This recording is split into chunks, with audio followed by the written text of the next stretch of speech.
Salut et bienvenue à Études bibliques en ligne.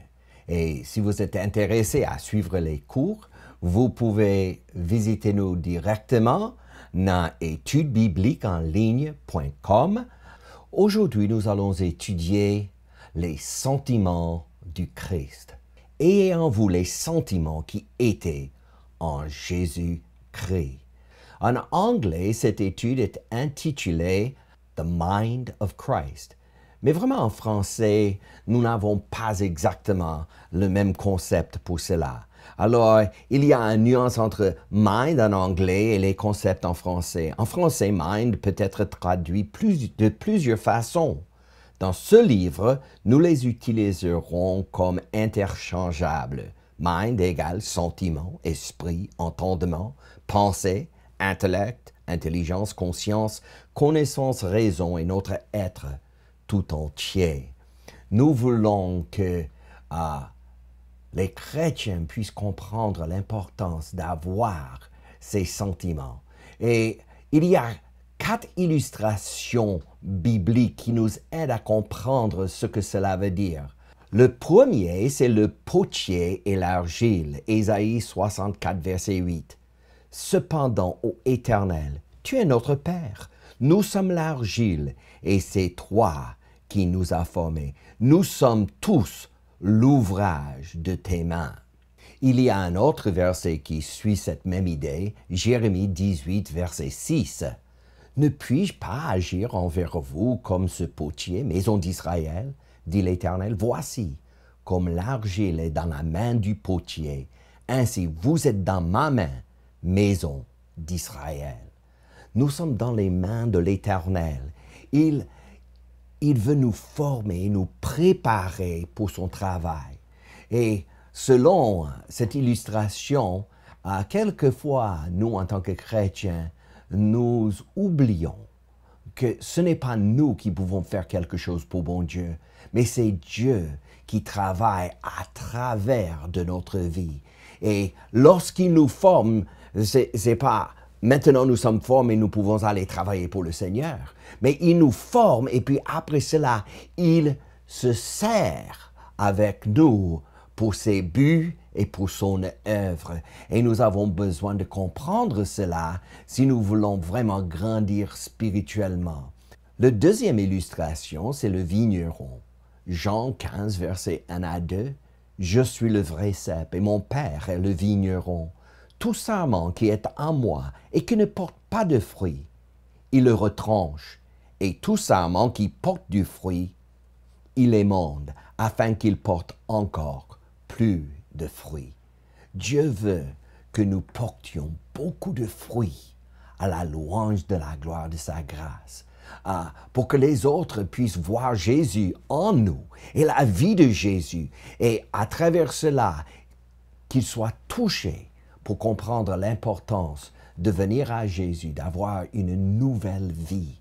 Et c'est vraiment cette vie qui nous inspire et que nous désirons pour tout le monde. Ici, il y a une petite nuance entre le grec et le français, l'anglais et plusieurs d'autres langues, parce que là où il dit retranche, ce n'est pas vraiment retranché, mais c'est élevé. Si vous allez dans un thésaurus, vous verrez que le mot grec préféré, c'est élevé. Mais même avec cela, quelquefois, c'est difficile à comprendre exactement ce que Dieu veut dire par cela. Dr. Pentecôte est venu en Haïti et nous a parlé de ce concept. Et c'était quelque chose d'extraordinaire parce qu'il ne comprenait pas trop non plus, parce que c'est un peu nébuleux, un peu difficile à comprendre si nous n'habitons pas en Israël. Parce qu'Israël, c'est un pays très aride, alors il laisse les sarments grimper par terre. Et puis après, à un moment donné, ils cherchent des piquettes et ils élèvent ces mêmes branches pour qu'ils puissent porter du fruit. Dieu veut que nous portions du fruit à la louange de la gloire de sa grâce. Le troisième illustration, c'est laver d'eau par la parole. Marie, aimez vos femmes comme Christ a aimé l'Église et s'est livré lui-même pour elle, afin de la sanctifier par la parole, après l'avoir purifié par le baptême d'eau, afin de faire paraître devant lui cette Église glorieuse, sans tache, ni ride, ni rien de semblable, mais sainte et irrépréhensible. Éphésiens 5, verset 25. Dieu désire pour son Église et pour chaque chrétien d'être lavé par la parole de Dieu, de l'eau qui coule pour retirer les impuretés dans notre vie, pour que nous puissions avoir les sentiments et les attitudes de Jésus-Christ, l'Esprit de Christ même. La troisième illustration, c'est le sculpteur et le marbre. Car qui a connu la pensée du Seigneur pour l'instruire? Or nous avons la pensée du Christ. 1 Corinthiens 2, verset 16. Lorsque je considère un bloc de marbre, quand je le regarde, qu'est-ce que je vois? Je vois un bloc de marbre. Mais un vrai sculpteur ne voit pas le bloc de marbre, mais il voit ce qui est au-dedans de ce bloc de marbre, l'objet en dedans. Et c'est exactement ce que Dieu voit chez nous. Et pour que cet objet sorte du marbre, il faut retirer tout ce qui ne fait pas partie de l'objet. Quelquefois, c'est difficile, mais c'est exactement ce que Dieu a besoin de faire chez nous. Il a besoin de retirer certaines choses qui bloquent l'image de Christ dans notre vie. Nous avons les pensées de Christ, mais maintenant, il faut quitter ces pensées, ces sentiments, ces attitudes, sortir en se mettant complètement sur le contrôle du Saint-Esprit. Après ces 4 illustrations, il y a 6 choses que nous allons faire dans chaque séance, dans chaque rencontre. Et ces 6 étapes sont entendre ce que l'Esprit dit, que celui qui a des oreilles pour entendre ce que l'Esprit dit aux églises.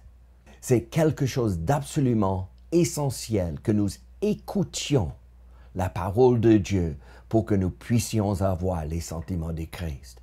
Et pendant ces rencontres, la deuxième chose que nous allons faire, c'est magnifier le Seigneur. C'est vraiment chercher tous les détails que nous pouvons voir afin d'exalter son nom et de le faire connaître.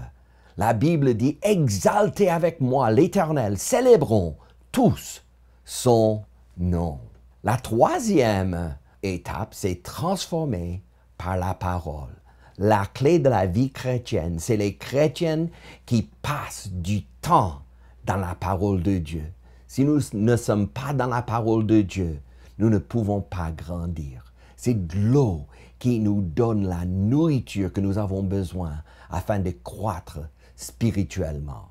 Et encore, nous tombons dans ce même passage, Marie, aimez vos femmes, comme Christ a aimé l'Église et s'est livré lui-même pour elle, afin de la sanctifier par la parole, après l'avoir purifiée par le baptême d'eau, afin de faire paraître devant lui cette Église glorieuse, sans tache, ni ride, ni rien de semblable, mais sainte et irrépréhensible.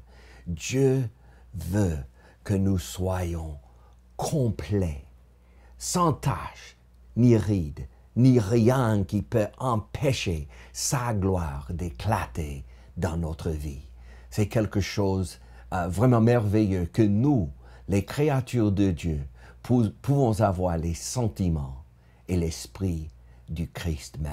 La quatrième chose que nous allons faire ensemble, c'est stimuler les uns les autres à l'amour et aux bonnes œuvres. Si nous, les chrétiens, ne comprenons pas l'importance de cela, il n'y aura personne sur la terre qui comprendront. La Bible nous dit, veillons les uns sur les autres pour nous exciter à la charité et aux bonnes œuvres.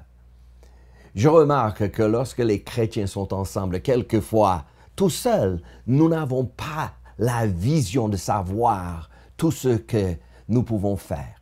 Mais lorsque nous sommes ensemble, les idées commencent à jaillir et nous pouvons vraiment faire un changement dans notre quartier, dans notre ville et même dans notre pays, parce que nous avons une vision qui vient directement de Dieu. La cinquième chose, c'est préparation de l'épouse pour son époux. Réjouissons-nous et soyons dans l'allégresse et donnons-lui gloire, car les noces de l'agneau sont venues et son épouse s'est préparée. Et il lui a été donné de se revêtir d'un fin lin éclatant, pur, car le fin lin, ce sont les œuvres justes des saints. Et l'ange me dit, écris, heureux ceux qui sont appelés au festin des noces de l'agneau. Et il me dit, ces paroles sont les véritables paroles de Dieu. Êtes-vous habillés avec le fin lin éclatant, pur? Je crois que c'est quelque chose que nous tous, nous avons besoin de faire afin d'avoir les sentiments de Christ. La dernière chose que nous allons faire dans nos rencontres, c'est prier les uns pour les autres. Je peux vous dire que c'est la clé de tout ce que nous faisons en tant que chrétiens. La puissance derrière ce que nous faisons, c'est la prière. Lorsque Dieu entre sur le scène, nous pouvons voir des choses extraordinaires parce que Dieu peut le faire. J'ai fait un voyage missionnaire en République dominicaine en octobre. Et ce que nous avons fait, c'est chaque matin, en levant, c'est la prière. Avant manger, la prière. Après manger, la prière. Avant d'entrer sur le bus, la prière. Marcher dans tout recoin du quartier et prier, prier, prier. Et Dieu nous a visités. À plusieurs reprises, chaque personne avec qui on a parlé voulait recevoir Jésus-Christ comme leur sauveur. Ils étaient déjà préparés. Et ils étaient préparés parce que nous savons prêcher l'Évangile? Non. Ils étaient préparés par la puissance de la prière. Et la Bible nous dit clairement, confessez donc vos péchés les uns aux autres et priez les uns pour les autres, afin que vous soyez guéris. La prière fervente du juste a une grande efficacité. Si nous voulons changer les gens, si nous voulons changer notre situation, si nous voulons changer nos sentiments, il faut prier et chercher la face de Dieu. Si vous aimez ce genre d'études bibliques, nous vous encourageons de visiter nous à étudesbibliqueenligne.com afin de trouver les cours et de grandir spirituellement. Que Dieu vous bénisse. À bientôt.